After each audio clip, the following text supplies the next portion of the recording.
Not all manipulation screams. Some of it whispers. And by the time you hear it, it's already done the damage. Look, you think you're smart. You think you'd spot manipulation from a mile away.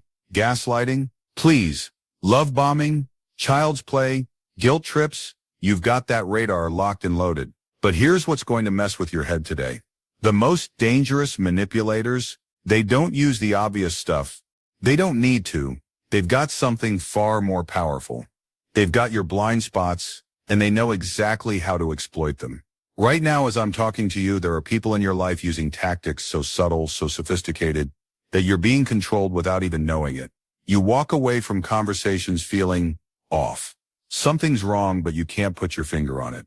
Your gut's screaming, but your brain's going, no, they seem nice enough. That feeling, that's your nervous system trying to save you from psychological warfare. Today, we're pulling back the curtain on the 6 most dangerous manipulation tactics that smart people fall for. Not the obvious ones, the quiet ones, the ones that slip past your defenses like smoke through a keyhole. And if you've ever found yourself questioning your own reality after talking to someone, if you've ever felt like you're losing your mind in slow motion, if you've ever wondered why certain people leave you feeling drained and confused, this is your wake-up call. Because once you see these tactics, you can't unsee them. And once you can't unsee them, you become immune. Let's start with the first one. The one that's probably happening to you right now. The invisible filter. Psychologists call it scotoma. It's a blind spot in your mental vision, and manipulators, they've turned it into an art form. Here's how your brain works. Every second, you're bombarded with millions of pieces of information. Your conscious mind can only process about 7 pieces at once, so your brain filters. It shows you what it thinks is important and hides the rest. Smart manipulators know this. They don't lie to you outright. That would trigger your BS detector. Instead, they feed you selective truths. They tell you exactly what happened. They just leave out the parts that would change everything. Picture this. Your friend comes to you devastated. Sarah totally humiliated me at the meeting today. She called my project a waste of time in front of everyone. I can't believe she would do that to me. You're thinking, what a witch. How could Sarah be so cruel? Your friend's pain feels real. Their story makes sense. You're ready to comfort them. Maybe even confront Sarah yourself. But here's what they didn't tell you. They didn't mention that they showed up 20 minutes late to the meeting. They didn't mention that their project was 3 weeks overdue. They didn't mention that Sarah had given them multiple warnings. They didn't mention that Sarah actually said, this project, as it stands, isn't meeting our standards and we need to rethink our approach. Same situation, completely different story. The manipulator isn't technically lying. Sarah did criticize the project.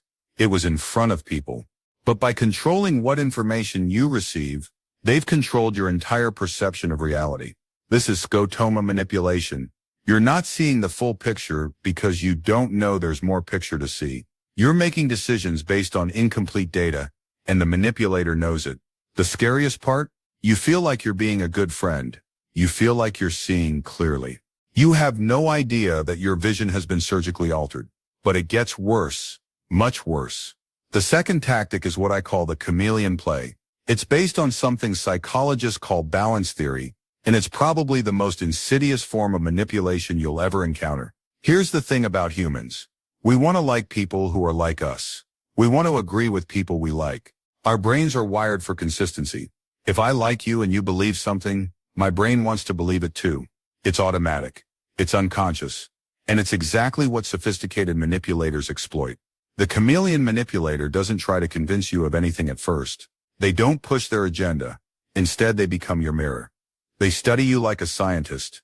They learn your values, your dreams, your fears, your pet peeves. They figure out what makes you tick. Then they reflect it all back to you. You love hiking?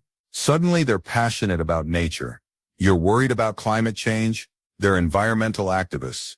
You value honesty? They're all about authentic communication. You hate small talk? They prefer deep, meaningful conversations too. It feels magical. It feels like you've found your person, your soulmate, your best friend. Finally, someone who gets you. But here's what's really happening. They're not connecting with you, they're collecting you. Once they've established this false intimacy, once you've lowered your guard, once you trust them completely, That's when the real manipulation begins. They start making small requests. Nothing big, nothing that would trigger your defenses. Just tiny shifts in your behavior, tiny compromises in your values, tiny adjustments to your reality. I know you usually don't lend money, but I'm in a really tough spot, and you're the only one who understands. I know you value honesty, but maybe we don't need to tell your partner about this conversation. They might not understand like we do. I know you're not usually into drama, but Sarah really hurt me, and I need someone on my side who gets it. Each request seems reasonable in isolation. Each compromise feels small, but they're not small, they're strategic. The manipulator is rewiring your moral compass one decision at a time. Before you know it, you're doing things you never thought you'd do, believing things you never thought you'd believe, becoming someone you don't recognize, and the whole time it feels like your choice. Because technically, it is. You're choosing to help. You're choosing to keep secrets. You're choosing to take sides. But those choices aren't being made by the real you. They're being made by the version of you that's been carefully constructed by someone else. The chameleon manipulator hasn't just changed your behavior. They've changed your identity, and you help them do it. Now let's talk about what happens when you start to wake up, when you start to set boundaries, when you start to say no. That's when tactic number 3 kicks in. The character assassination campaign. This one's brutal, and it's designed to destroy not just your reputation, but your sense of reality itself. Here's how it works. The moment you step out of line, the moment you question their narrative, the moment you refuse to play their game, you become the enemy. And enemies need to be eliminated, but they can't eliminate you directly. That would expose them, so they do it indirectly. They launch a smear campaign so subtle, so sophisticated, that by the time you realize what's happening, the damage is already done. They start with people close to you, your mutual friends, your family members, your colleagues. They don't attack you directly. Instead, they plant seeds of doubt. I'm really worried about John lately. He seems different, more aggressive. Have you noticed? I don't want to spread rumors, but John said some pretty concerning things to me yesterday. I probably shouldn't repeat them, but I hate to be the bearer of bad news. But I think John might be going through something. He's been acting really erratic. Notice the pattern? They're not making specific accusations. They're not providing evidence. They're just creating a general sense that something's wrong with you. Meanwhile, they're positioning themselves as the concerned friend. The person who's trying to help but doesn't want to cause drama. But here's the genius part. They're not just attacking your reputation. They're attacking your support system. Every seed of doubt they plant creates a little distance between you and someone you care about. Every concerned conversation makes people look at you a little differently. Every whispered worry makes people question your version of events. Soon, you're isolated. Your closest friends are treating you with kid gloves. Your family's asking if you're okay. Your colleagues are being extra careful around you. And you have no idea why. You try to defend yourself, but that just makes you look defensive. You try to explain what really happened, but now you look like you're making excuses. You try to expose the manipulator, but now you look paranoid and vindictive. The manipulator doesn't need to prove you're bad. They just need to make people wonder, and wonder is enough. This is psychological warfare at its finest. The manipulator destroys your credibility without ever having to defend their own. They ruin your relationships without ever being seen as the aggressor. And the most twisted part, they often genuinely believe they're the victim. In their mind, you forced them to do this. You made them protect themselves. You brought this on yourself. But we're just getting started.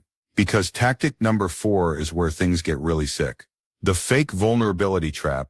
And this one's designed to hack your empathy and use it against you. Here's the thing about good people. You want to help. You want to connect. When someone opens up to you, when they show you their pain, when they trust you with their secrets, your heart opens. Your guard drops. You want to reciprocate. Manipulative people know this, and they weaponize it. The fake vulnerability trap works like this. The manipulator approaches you and immediately overshares. They dump their trauma, their struggles, their deepest fears on you without warning. They create instant, artificial intimacy. I know we just met, but I feel like I can trust you. I've been dealing with severe depression since my divorce. Some days I don't even want to get out of bed. I've never told anyone this, but sometimes I think about ending it all. Your human instinct kicks in. This person is in pain. They need help, they've chosen to trust you with something deeply personal. You feel honored. You feel connected. You feel responsible. But here's what's really happening. They're not being vulnerable. They're being strategic. Real vulnerability is earned. It develops slowly, over time, as trust builds naturally. Real vulnerability is mutual. It's balanced. It creates genuine connection. Fake vulnerability is dumped on you all at once. It's one-sided. It's designed to make you feel obligated to reciprocate. And that's exactly what happens. You feel like you need to match their level of openness. You start sharing things you wouldn't normally share. Personal information, private struggles, family secrets. But here's the difference. Their vulnerability was calculated. Yours is real. They're gathering intelligence. They're learning your weaknesses, your triggers, your pressure points. Every secret you share becomes ammunition they can use later. Meanwhile, you're forming what feels like a deep emotional bond. You think you've found someone who really understands you, someone who's been through similar struggles, someone who won't judge you. But it's all theater. The manipulator isn't connecting with you. They're cataloging you. And once they have what they need, once they've mapped your psychological landscape, they start using that information to control you. I know you struggle with anxiety, so I didn't want to burden you with this, but I really need help and you're the only one who would understand.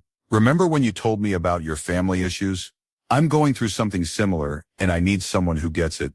I know you feel guilty about what happened with your ex, so you understand why I need you to do this for me. They're not asking for help. They're calling in debts you never knew you owed. The fake vulnerability trap is emotional manipulation disguised as emotional connection. And it's devastatingly effective because it feels so real. But it gets even more twisted with tactic number 5. The Moral Police Act. This is where the manipulator doesn't just control your behavior, they control your conscience. Here's how it works. The manipulator positions themselves as morally superior. Not obviously, not in a way that would make you roll your eyes. Subtly, gradually, they become the voice of ethical authority in your relationship. They start by agreeing with your moral positions. Of course they do. But then they take those positions just a little bit further. You believe in honesty? They believe in radical transparency. You value loyalty? They believe in absolute dedication. You think it's important to help others? They believe in complete selflessness. Slowly, they establish themselves as more principled than you, more committed to doing the right thing, more willing to make sacrifices for their values. And then they start using those higher standards to judge your behavior. I'm disappointed in you. I thought you cared about honesty, but you didn't tell me about your conversation with Sarah. I'm surprised you're being so selfish. I thought you valued friendship more than that. I never expected you to be the kind of person who would put their own needs first. Notice what's happening. They're not just criticizing your actions. They're questioning your character. They're making you feel like you've fallen short of your own values.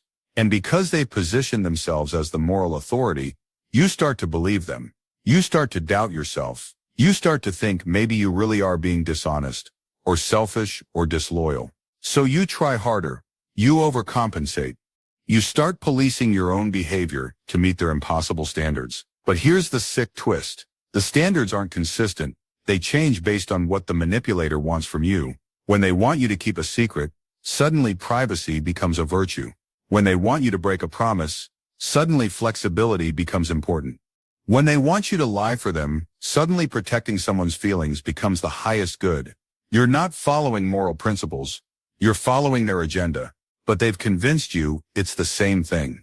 The Moral Police Act is particularly effective because it targets your deepest sense of self, your identity as a good person, your desire to do the right thing. The manipulator doesn't just want your compliance. They want your moral approval. They want you to believe that serving their interests is the ethical thing to do. And once they have that, once they've hijacked your conscience, they have everything. But there's one more tactic, the most insidious one of all, the pity power play, and this one turns your compassion into a weapon against yourself. Here's the setup. The manipulator is always the victim.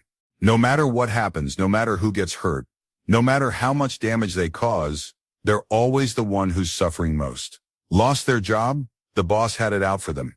Relationship ended? Their partner was emotionally abusive. Friends stopped calling. People are jealous of their success. Family won't talk to them. Their relatives are toxic and unsupportive. At first you feel bad for them. Anyone would. This person seems to have incredibly bad luck. Life keeps dealing them unfair hands. But as time goes on, you start to notice a pattern. The manipulator isn't just unlucky. They're unlucky in very specific ways. Ways that always require other people to fix their problems. They can't pay rent because their employer is withholding their paycheck. Can you cover them this month? They can't get to work because their car broke down and the mechanic is trying to rip them off. Can you give them rides? They can't handle confrontation because of their anxiety disorder. Can you talk to their landlord for them? Every crisis becomes your responsibility. Every problem becomes your emergency. And if you hesitate, if you set boundaries, if you suggest they handle their own issues, but suddenly you're the bad guy. I can't believe you'd abandon me when I need you most. I thought you cared about me, but I guess I was wrong. Fine. I'll just figure it out myself. I always do. Nobody ever really helps me anyway. The message is clear. If you don't rescue them, you're cruel. If you don't sacrifice for them, you're selfish. If you don't enable them, you're heartless. But here's what's really happening. The manipulator isn't a victim of circumstances. They're a victim of their own choices, and they're making you complicit in avoiding the consequences. Every time you bail them out, you're teaching them that their problems are someone else's responsibility. Every time you rescue them, you're enabling their helplessness. Every time you sacrifice for them, you're reinforcing their belief that the world owes them something. The pity power play works because it hijacks your compassion. It makes you feel like helping is the only moral option. It makes you feel guilty for having boundaries. But compassion without boundaries isn't compassion. It's codependency. And codependency isn't love. It's manipulation disguised as love. The manipulator doesn't want your help. They want your servitude. They don't want to solve their problems. They want to make their problems your problems. And they'll keep playing the victim as long as it keeps working. Now let me blow your mind with something.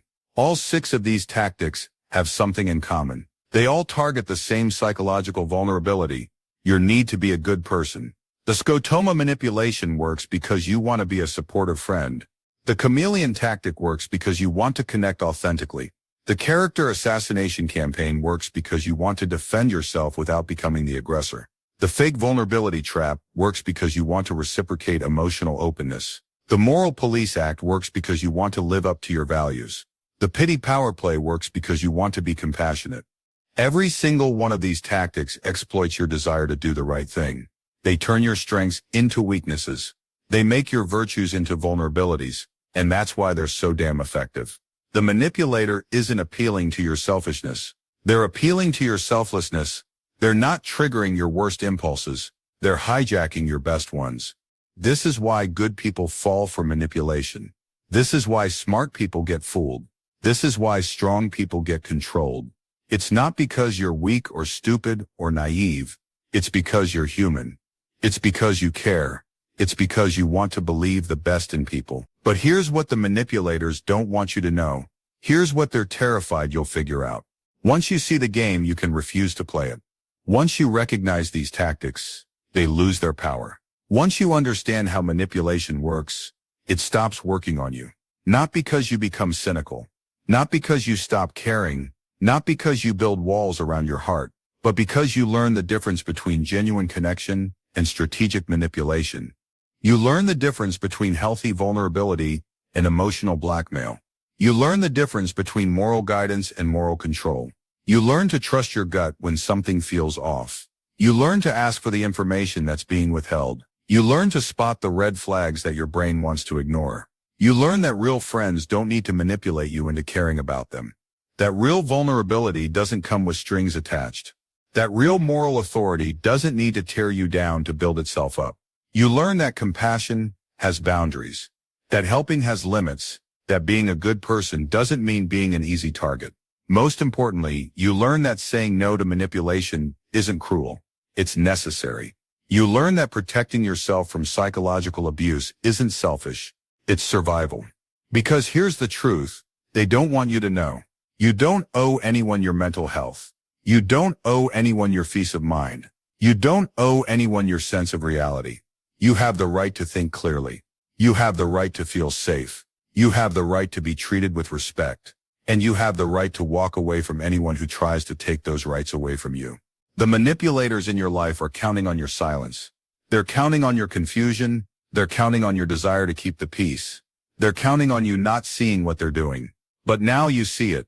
Now you know their playbook. Now you understand their tactics. You know about the invisible filter that hides information from your view. You know about the chameleon strategy that mirrors your values to gain your trust. You know about the character assassination campaign that destroys your reputation behind your back. You know about the fake vulnerability trap that weaponizes emotional intimacy. You know about the moral police act that hijacks your conscience. You know about the pity power play that turns your compassion against you.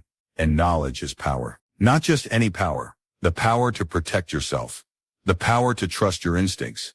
The power to demand better. The power to say, I see what you're doing, and I'm not playing this game anymore. You don't need to fight them. You don't need to expose them.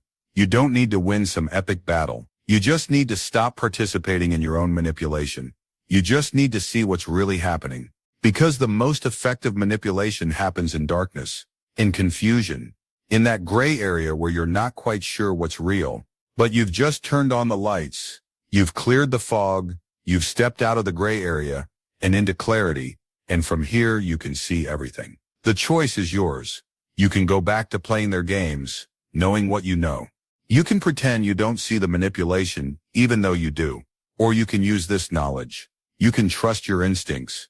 You can set boundaries. You can demand authenticity. You can protect your mental space. You can refuse to be controlled without even realizing it. Because now you realize it. Now you see it. Now you know. And they can't manipulate someone who understands the game. The question isn't whether you're being manipulated. The question is what you're going to do about it. Your awareness is your armor. Your knowledge is your shield. Your boundaries are your sword. Use them because you don't need to fight to win. Sometimes you just need to see what's really happening. And once you see it, you can never unsee it. Welcome to your psychological freedom. It's been waiting for you all along.